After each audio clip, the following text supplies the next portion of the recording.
కోయిలో engineering విద్యార్థులు ఆందోళన చేపట్టారు. పాత వీఆర్ఓలకు సర్వేయర్ పోస్టులు ఇవ్వొద్దని నిరసన వ్యక్తం చేశారు. పోస్టులను పాత వీఆర్ఓలకు ఇవ్వడంతో ఇంజనీరింగ్ విద్యార్థులకు తీవ్ర నష్టం జరుగుతోందని వారు ఆవేదన వ్యక్తం చేశారు. తెలంగాణ ప్రభుత్వం వెంటనే ఈ పోస్టులను వెనక్కి తీసుకుని తమకు న్యాయం చేయాలని ఇంజనీరింగ్ విద్యార్థులు డిమాండ్ చేశారు.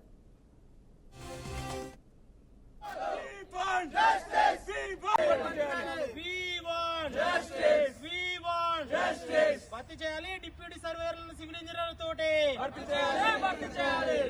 పోస్టులను డిప్యూటీ సర్వేయర్ పోస్టులను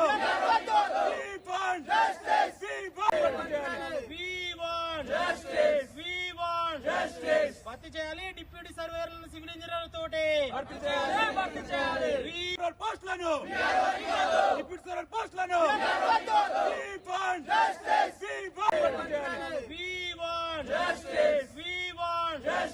భర్తీ చేయాలి డిప్యూటీ సర్వేయర్లను సివిల్ ఇంజనీర్ల తోటి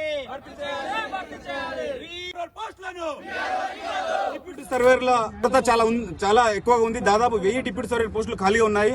ఆ 1000 డిప్యూటీ సర్వేయర్ పోస్టులను మా రిక్వెస్ట్ ఏంటంటే డైరెక్ట్ రిక్రూట్మెంట్ త్రూ టీజీపీసీ ద్వారా రిక్రూట్ చేయాలని మేము కోరుకుంటున్నాం. ఇప్పుడు గవర్నమెంట్ ఏమిటంటే మంత్రి గారిని ఒక 2 సార్లు మేము కలిసినాం, పొంగులేటి శ్రీనివాసరెడ్డి గారిని. గతంలో వీఆర్ఓగా పనిచేసినటువంటి వాళ్ళకు ట్రైన్ చేసి వాళ్ళను డిప్యూటీ సర్వేయర్ చేసుకోవాల్సిందిగా కోరుతున్నాం. త్రూ టీజీపీఎస్సీ ద్వారా డిప్లొమా ఇన్ సివిల్ ఇంజనీరింగ్ వాళ్ళు చేసిన వాళ్ళను, బీటెక్ ఇన్ సివిల్ ఐటీఐ చేసిన వాళ్ళను డైరెక్ట్ రిక్రూట్మెంట్ ద్వారా భర్తీ చేయాలని దాదాపు 1000 పోస్టులు ఉన్నాయి. మేము గత 7 సంవత్సరాల నుండి ఈ పోటీ పరీక్ష కోసం ప్రయత్నం చేస్తున్నాం. కాబట్టి మా గవర్నమెంట్ రిక్వెస్ట్ చేస్తున్నాం, గవర్నమెంట్ ని మా సలహాలను సూచనలను తీసుకోవాల్సిందిగా కోరుచున్నాం. పోస్టులని డైరెక్ట్ రిక్రూట్మెంట్ ద్వారా మా టెక్నికల్ క్వాలిఫికేషన్ వాళ్ళతో భర్తీ చేయాలని మేము కోరుచున్నాం.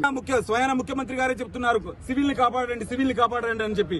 ముఖ్యమంత్రి సివిల్ చాలా ప్రాముఖ్యత తగ్గిపోతుంది అని చెప్పి ముఖ్యమంత్రి గారు అంటున్నారు. కాబట్టి రాష్ట్రంలో దేశానికి సివిల్ ఇంజనీర్ పాత్ర అవసరమని ముఖ్యమంత్రి చెప్పారు. కాబట్టి రాష్ట్రంలో సివిల్ ఇంజనీర్ల భవిత ఉండాలంటే ఈ 1000 డిప్యూటీ సర్వేయర్ పోస్టులను మాతోనే ఫిల్ చేయాలని. డిప్యూటీ సర్వేయర్ల కొరత చాలా ఎక్కువగా ఉంది. దాదాపు